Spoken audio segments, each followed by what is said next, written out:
Daddy, who was that woman in my room last night? She was sitting in that chair, Daniel, rocking back and forth, and she was smiling at me. Hello friends, welcome to the Haunting Hour, your destination for chilling tales that will keep you awake at night. Tonight's story is one that will send shivers down your spine, a tale of an object carrying an unspeakable curse. So let's start.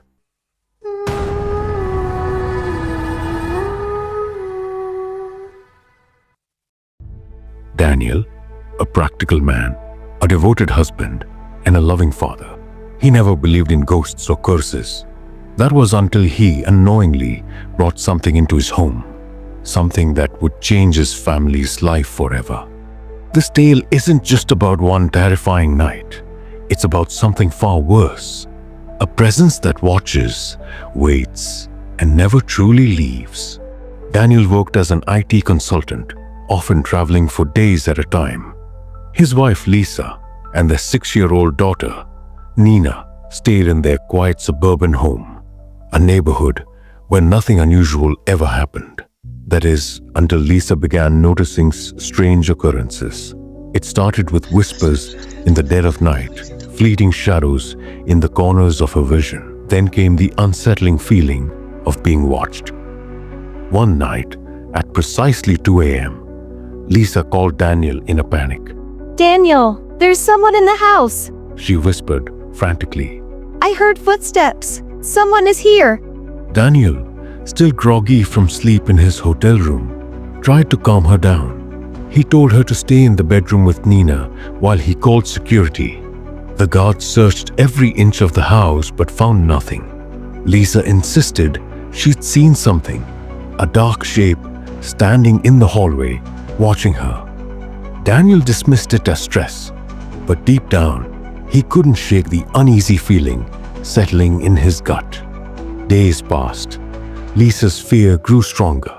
She spoke of cold drafts sweeping through closed rooms, of lights flickering even when the switches remained untouched. But the worst part, Nina had started talking to someone who wasn't there. One night, Lisa put Nina to bed and stayed up reading. The house was silent, save for the rhythmic ticking of the hallway clock. Then she heard it, the slow, deliberate sound of something dragging across the floor. The noise came from Nina's room. Lisa's heart pounded as she pushed open the door. The nightlight flickered, casting long shadows on the walls. Nina lay sound asleep, but something else was in the room. The rocking chair in the corner, the one Daniel had recently bought from an antique store, was moving on its own. Then came a whisper, faint, raspy. She's mine. The chair rocked faster. Lisa couldn't breathe.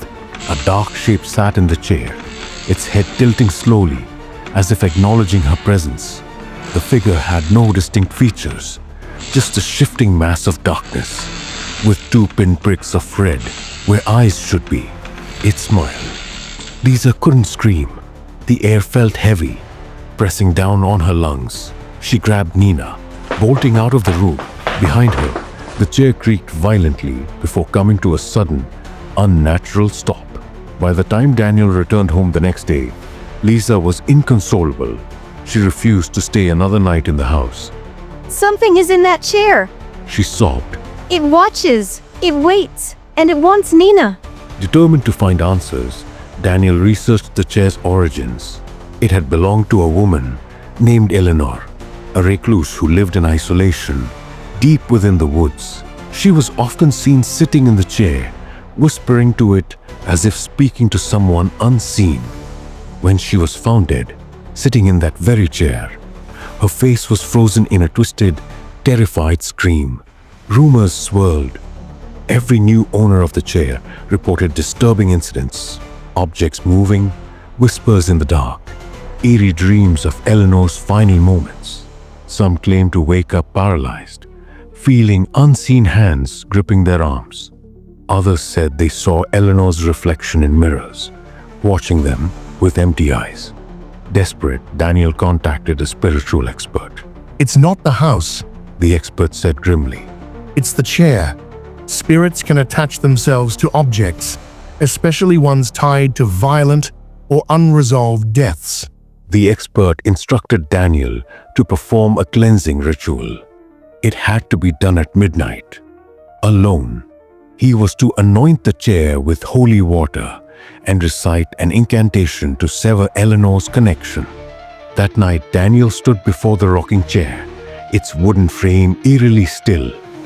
He lit candles and began the ritual. As he spoke the incantation, a sharp gust of wind swept through the room, extinguishing the flames. The temperature dropped. Then the chair moved. A force slammed into Daniel's chest, knocking him back. Shadows swirled around the chair, taking form, Eleanor's form. Her mouth opened wide in a silent scream, her fingers stretching toward him.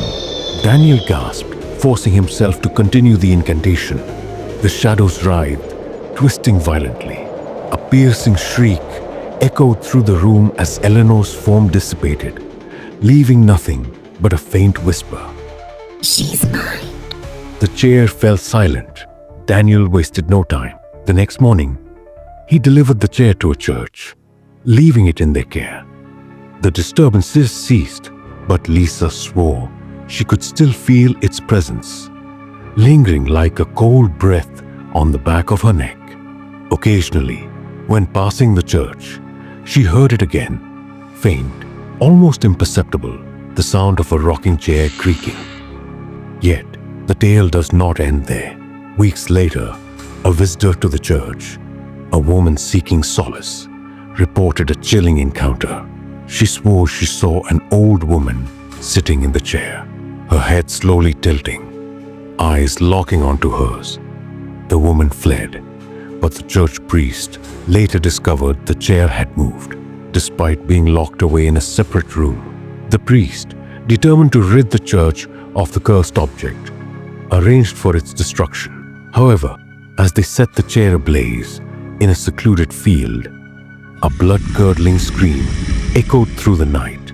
The flames burned high, unnaturally bright, before vanishing suddenly, leaving behind nothing but a perfectly intact chair, still rocking. No one knows where the chair is now. Some say it was buried in consecrated ground. Others believe it found its way into another home, waiting for its next owner.